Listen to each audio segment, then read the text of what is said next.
Hi, I'm Jenny Fish from One Big Happy Yarn Company. Welcome to our Kitty Wink Shawl Knit Along. I'm super excited about this pattern.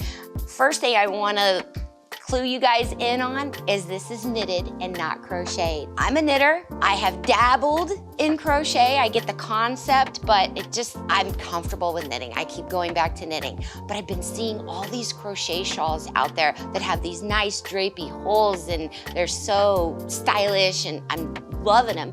So I did a little research and I came across a stitch pattern that looked similar to crochet, and it's called the cat's eye pattern. So I took that and I kind of manipulated it a little bit, made it fit into half pie shawl using the equations that Elizabeth Zimmerman has provided for all of us knitters. We love her so much, but you don't have to worry about the numbers. I've done all the math for you and it's in the pattern.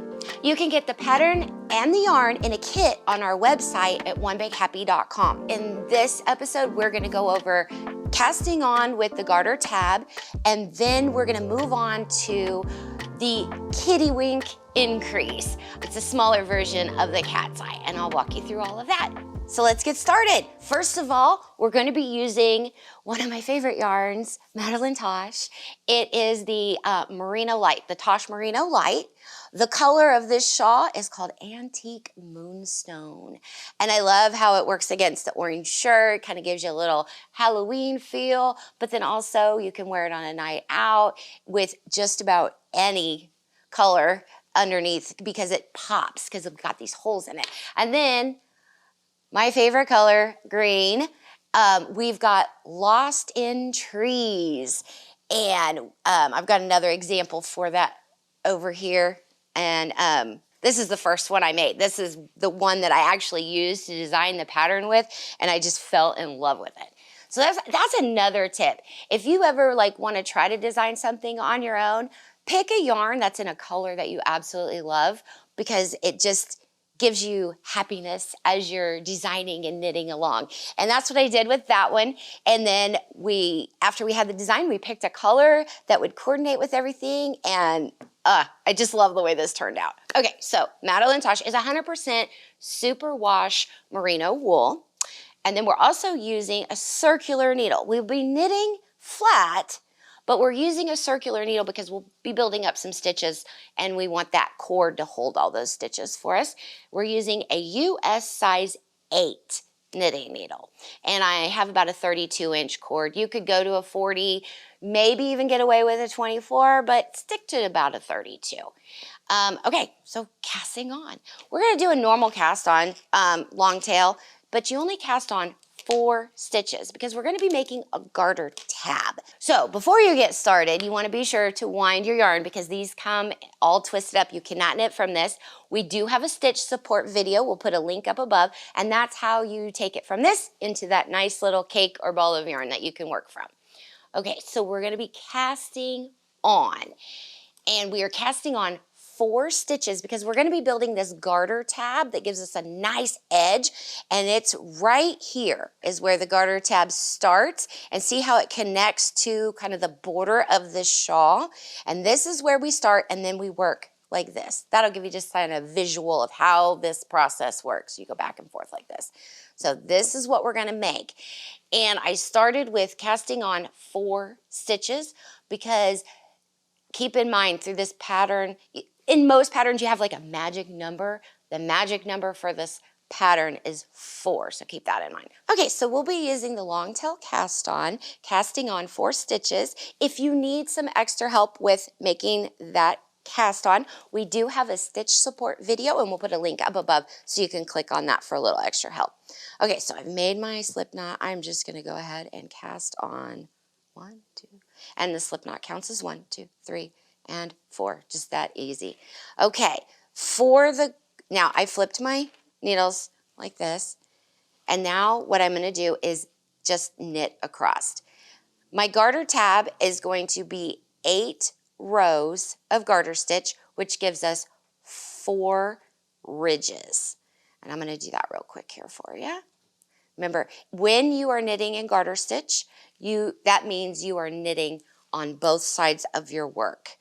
And that gives you the ridges that I'm talking about. So there's our garter tab. Now we're going to start row 1, and row 1 starts the kitty wink increase. In your pattern it says, what does it say? Increase section, but in my mind it's the kitty wink increase. So we had the garter tab, and those are our group of stitches that are in garter stitch. So we have a border on the edge of our shawl that's all in garter stitch. To keep with that, keep in your head the first 4 stitches and the last 4 stitches are always going to be worked in garter, and that'll keep that band of garter stitch around the edge of our shawl. So let me show you how we work this. First 4 stitches, knit 4, 1, 2, 3, 4. And then we're going to do a yarn over. We're increasing 1 stitch there, and then bring it back around because our next stitch is a purl. So when you go from a yarn over, so I'm knitting, I'm doing a yarn over, and then I'm purling, I have to bring my yarn back again because you purl with your yarn in the front. So it feels a little bit different than when you're knitting and putting in a yarn over than when you're doing a yarn over and then purling. So just keep in mind it feels like you're rotating an extra time. Okay, so I've purled 2 together. Then I'm going to do a yarn over and purl 2 together. Like that. And now I'm to the last 4 stitches, and I'm going to work those in garter, which is knit. But here's a little trick. I'm going to knit 3. I'm going to bring the yarn to the front and slip this last stitch. And by doing that, it's going to give me a nice smooth edge on the outside of my shawl. Okay, so that one's done. I'm going to flip it over and start on row 2. First 4 stitches are part of the garter border, so I'm going to knit those.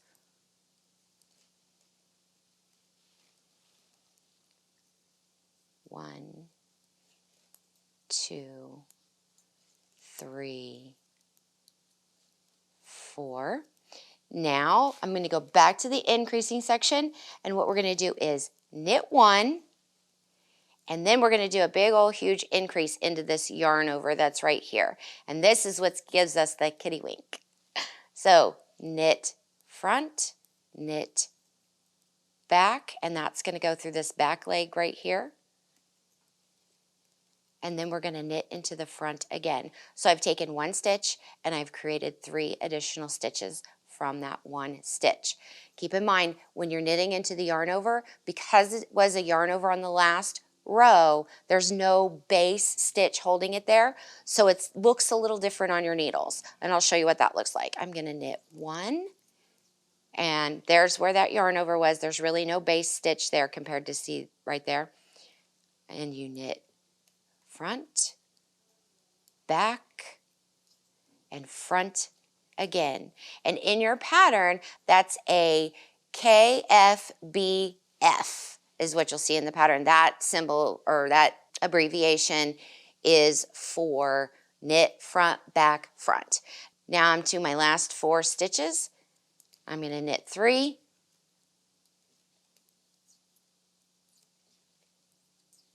bring the yarn to the front, slip that last stitch, and then I'm ready for row 3. Row 3, super easy, take a breath, you just knit all the way across, except for that last stitch and you slip it with the yarn in front. So we're just going to go ahead and knit all the way across. That is the increase section. So what we did was originally we had 4 stitches in the middle.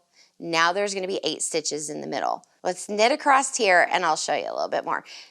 We've basically, in between those 4 border stitches, we've doubled our stitches because we had 12 stitches.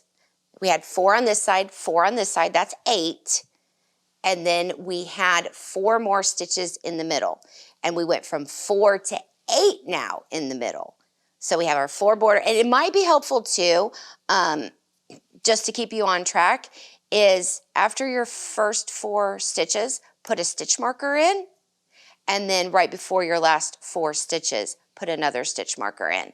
And that way you can just mentally know, visually know that these first 4 are going to be worked in garter, these last 4 are going to be worked in garter, and the middle stitches are the one where I'm going to be doing all my fancy footwork. Okay, so after these first 4 stitches, I'm just going to go ahead and slip that stitch marker on there so we have that visual reference. And then I'm going to knit across this center section.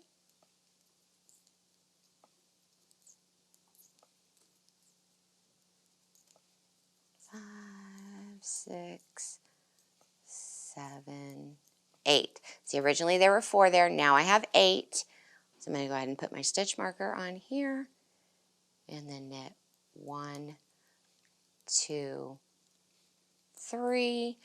And then I'm bringing my yarn to the front. By bringing my yarn to the front, it is going to have my yarn in place for me once I flip my work. And I don't have to bring it to the front or bring it to the back, because once I flip it, it'll be on the back, and create a loop around that outside stitch. So by bringing it forward, I reduce the extra stitch on the outside of my work so it doesn't wrap around there, and it's already in place for me when I flip my work this way. Now it's in the back and I'm knitting. Okay, so that is the first increase. It's 3 rows to create that. And basically it's 2 rows to create the increase, and then you have a resting row of just knitting. But this is the section that we've just made right here. And it's a little hard to see it right now because there's not a lot of work on here, but once you get the work on it, you'll start to see that it's going to be growing this way, like this. Okay, so now we do those 3 rows again. And when you finish that, your center section here that has 8 stitches is going to have 16 stitches. So just continue on in the pattern, and once you have finished that second set of increase rounds, then join me in the next episode and I'll show you how to do the cat's eye pattern, part of the Kitty Wink Shawl. Thank you so much for joining me. Have a great day and happy knitting.